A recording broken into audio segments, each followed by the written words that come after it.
97,772 याचिकाएं online, physical, memorandum के रूप में, रिक्वेस्ट के रूप में और सुझाव के रूप में पूरे तरह से सरकार ने देखा है। वो जेपीसी के माध्यम से हो या डायरेक्ट दिया हो, हमने सब उसको देखा है। इससे बड़ा कभी भी, इससे ज्यादा संख्या में किसी भी बिल के ऊपर में लोगों का याचिकाएं नहीं आया आज तक।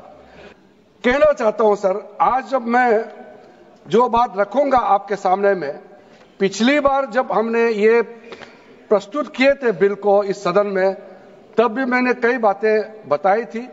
आज मैं उसको नहीं दोहराते हुए कुछ बातें मैं जोड़ूंगा और मुझे अपना बात रखने के बाद सिर्फ उम्मीद ही नहीं, पूरा यकीन है कि जो जो लोग इस बिल को विरोध कर रहे थे वो हृदय में भी बदलाव होगा। पॉजिटिव सोच के साथ इस बिल में सब समर्थन करेंगे, ये मैं विश्वास के साथ आगे अपना बात रखना चाहता हूं।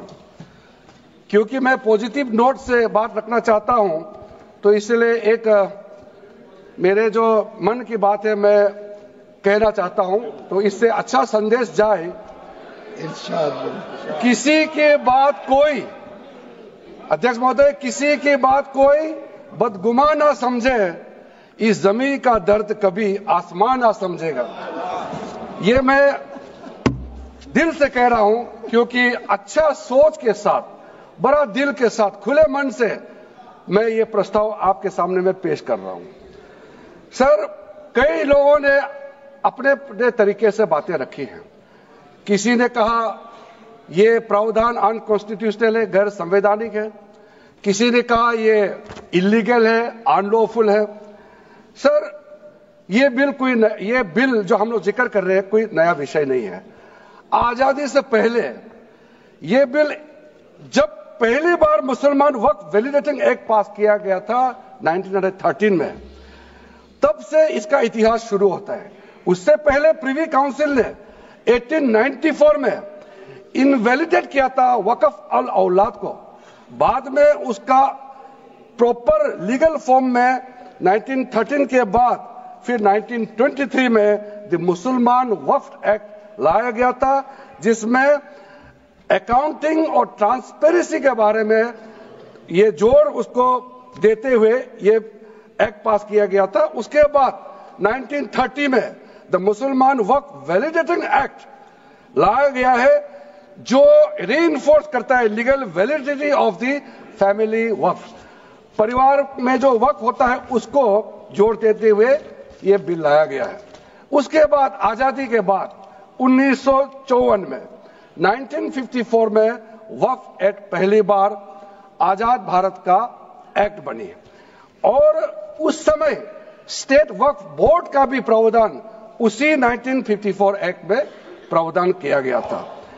उस समय से लेकर के कई संशोधन के साथ में 1995 में व्यापक रूप से यह वक्फ एक्ट बनी है। तो उस समय किसी ने नहीं कहा कि यह एक्ट अनकॉन्स्टिट्यूशनल है, किसी ने नहीं कहा उस समय यह अनलॉफुल है। आज जब हम उसी बिल को सुधार के ला रहे हैं, तब आपको यह अनकॉन्स्टिट्यूशनल, अनलॉफुल का यह शब्द इस्तेमाल करने का आपको यह नौबत कैसे आया? यह सोच क्यों आया? अगर आप सच्चे दिल से सोचते और मन साफ होते तो आप तर्क पे जाते। इस संशोधन बिल में जो जो तर्क है आप उसमें बात कीजिए। आप उसको छोड़ के जो कोई लेना देना नहीं है बिल में, उसका बात आप लेकर के लोगों को गुमराह करने का, बरगलाने का काम जो किया है, उसको मैं शुरू में साफ करना चाहता हूं। अध्यक्ष महोदय जी, 1995 में ट्राइब्यूनल का पहला व्यवस्था किया गया है, ताकि वक्फ बोर्ड का कोई भी निर्णय किसी को अगर पसंद नहीं है या उसको चैलेंज करना चाहता है तो वक्फ ट्राइब्यूनल वहां आप जा सकते हैं। उसका प्रावधान पहले बार हुए हैं और उस समय यह भी फैसला हुआ कि 5 लाख से ज्यादा आमदनी किसी वक्फ प्रॉपर्टी में है, उसके लिए सरकार एग्जीक्यूटिव ऑफिसर्स अपॉइंट किया जाएगा। ये भी 1995 में शुरुआत की है। अध्यक्ष महोदय जी, ये आज एक ट्रिगर पॉइंट क्यों हुआ है? ये अमेंडमेंट बिल लाने का आवश्यकता सबसे ज्यादा शुरुआत कहां से हुई, मैं संक्षेप में बताना चाहता हूं। 2013 में, 2014 में हम सब चुनाव में गए और चुनाव में जाने से पहले 2013 में कुछ कदम ऐसे उठाए गए हैं जो आप सुन करके, आप सदस्य के रूप में भी और इस देश का नागरिक होने के कारण आपके दिमाग में यह बात जरूर सवाल उठेगा कि ऐसा कदम क्यों उठाया गया है। सर, 2013 में पहला यह बदलाव हुआ कि इस देश में कोई भी आदमी, कोई भी इंसान, चाहे वो हिंदू हो, मुसलमान हो, सिख हो, ईसाई हो, पारसी हो, बौद्ध हो, जैन हो, वक्फ क्रिएट कर सकता है। सबको मालूम है वक्फ एक मुसलमान का अल्लाह के प्रति अपना एक उसका एक पायस चैरिटेबल रिलीजियस पर्पस के लिए वक्फ क्रिएट किया जाता है, लेकिन उसमें डाइल्यूशन करके 2013 में कोई भी वक्फ क्रिएट कर सकता है। यह प्रावधान सबसे पहले उस समय की यूपीए सरकार ने किया है।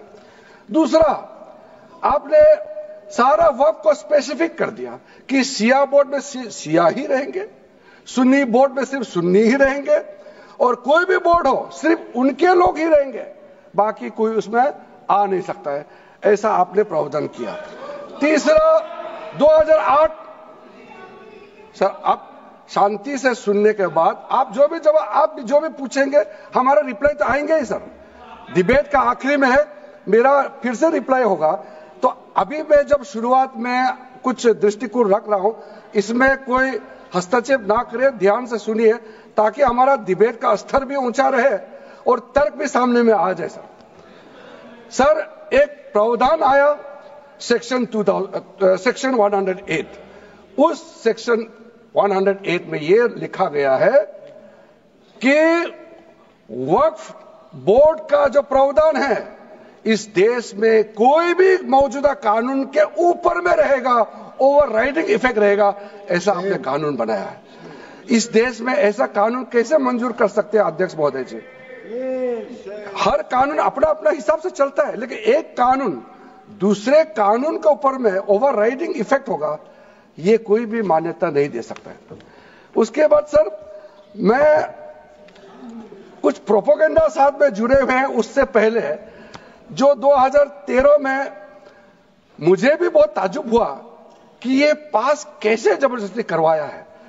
2013 में वक्फ पे यूजर जो आपने प्रावधान डाला, उसके बाद 1970 से एक केस चल रहा था दिल्ली के अंदर में।